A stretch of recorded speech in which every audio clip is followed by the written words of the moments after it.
All right, kids, O.J. Simpson once said, "It just occurred to me that you don't know who O.J. Simpson is, and I kind of want to keep it that way."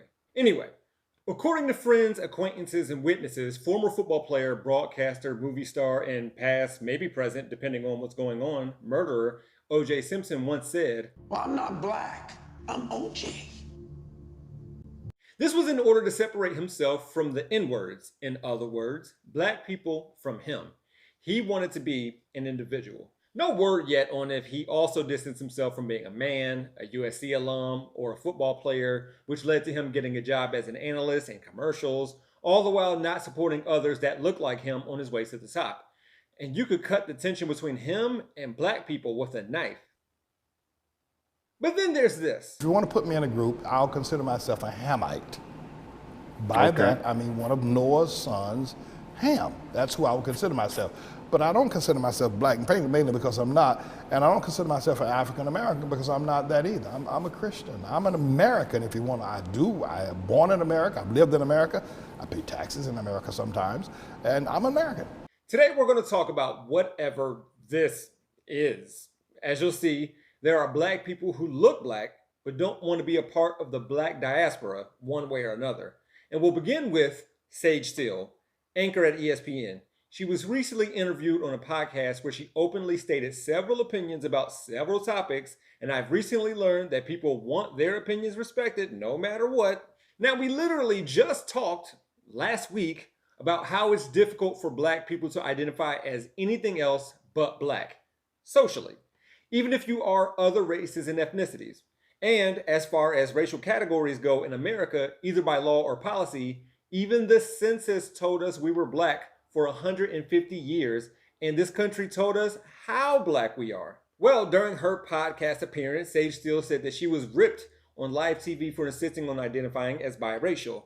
And in order to push Sage to choose black or white, one of the hosts told her that Barack Obama, who is biracial, chooses black on the US Census. To that, Sage Steele said, "Well, congratulations to the president. That's his thing. I think that's fascinating considering his black dad was nowhere to be found, but his white mom and grandma raised him, but hey, you do you." Never mind that black people definitely can't identify as white, and if she wants to identify as biracial or multiracial, she can do that now on the census and move on. Never mind that she admitted that she doesn't remember when she filled out the census, confirming what I said about black people in my Dope Black Dads video. And never mind the fact that, and this is true, you don't need to have any parent in your life in order to be able to see and know that your skin is black, and in America, you will be treated as such. With that said, Obama's dad was largely out of his life and died when he was 19. Sage Steele is perpetuating the absent black dad trope, even though she has a dope black dad. Something else we've talked about recently. I am killing it with the callbacks to my own content today. That's not another OJ joke, a OJ joke. An OJ joke. Sage's dad dealt with racism and she knows that. He overcame in order to be the first black man to play varsity football at the US Military Academy.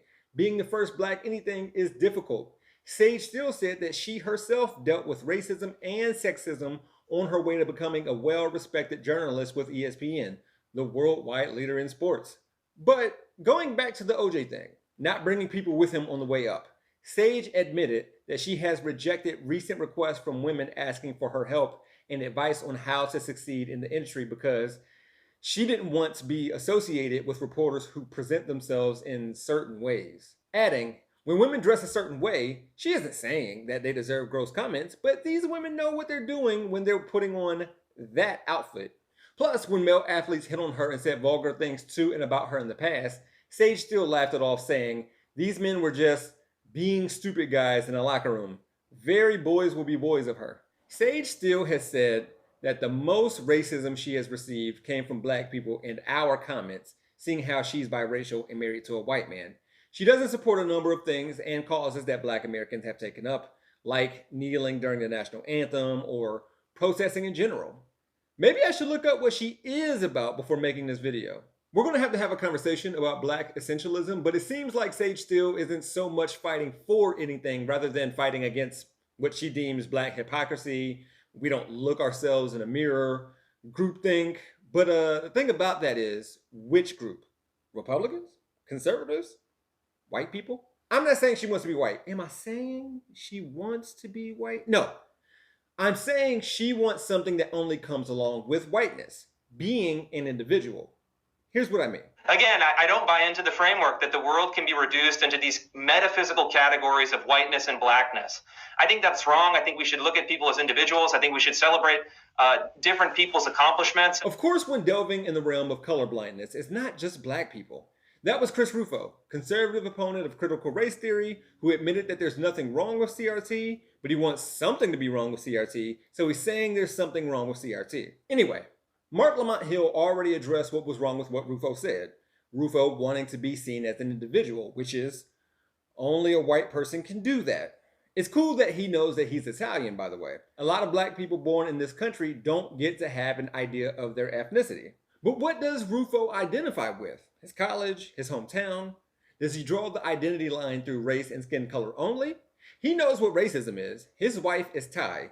And when he was vying for political office, people said all kinds of messed up stuff to her about her race. I don't get it. I don't understand why people say they want to be individuals when it comes to race and race only. Does it help anything or anyone but themselves?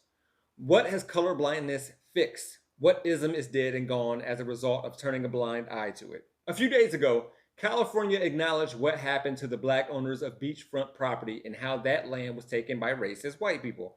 This led to justice, with that land and property being returned to its rightful owners. This is why we talk about race so much. For the group, and because it's always been talked about, see the census and racial categories. Even me.